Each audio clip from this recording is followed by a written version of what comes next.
নমস্কার বন্ধুরা, সবাই কেমন আছেন? হোম কুক ইন্দ্রা ব্লগে আজকে আমি চিলি চিকেন আর রাইস আর চিকেন কষা বানাবো। সেই জন্য আমি চিলি চিকেনের জন্য সমস্ত চিকেনগুলো ম্যারিনেশন করে আধ ঘন্টার জন্য রেখে দেব রেস্টে। এবারে চিকেনগুলোকে ভালো করে সাদা তেলে ভেজে নেবো এক এক করে। তো ভাজা হয়ে গেলে আমি চিকেনগুলো ভালো করে তুলে নেব।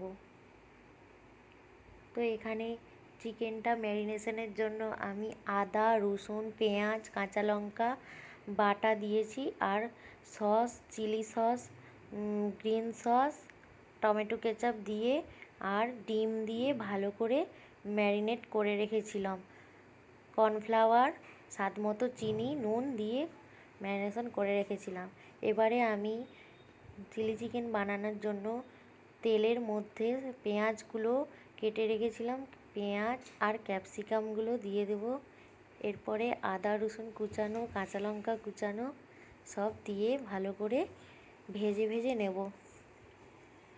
তো ভাজা ভাজা হয়ে গেলে ওর মধ্যে আমি আবার যেই সসগুলো দিয়েছিলাম একই সস আমি দিয়ে দেবো।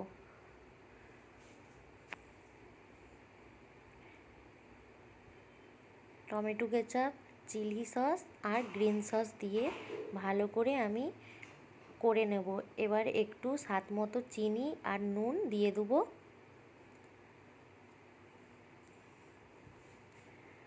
আর ভালো মতন কালার আসার জন্য একটু,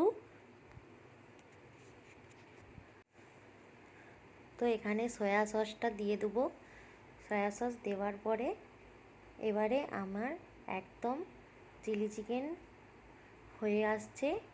এগুলো দেওয়ার পরে আমি সামান্য কর্নফ্লাওয়ার দিয়ে একটু ঝোল ঝোল গ্রেভি করে নেব। তো যদি ভালো লাগে প্লিজ কমেন্ট, শেয়ার, সাবস্ক্রাইব করবেন আর ফলো করবেন। এবারে আমি চিকেন কষাটাও করে নিয়েছিলাম। এখানে রাইসের চাল আগে থেকে ভিজিয়ে রেখেছিলাম, এখানে সবজিগুলো ভেজে নিয়ে রাইসটা করে নিয়েছিলাম। এর মধ্যে সামান্য ভিনিগার দিয়েছিলাম।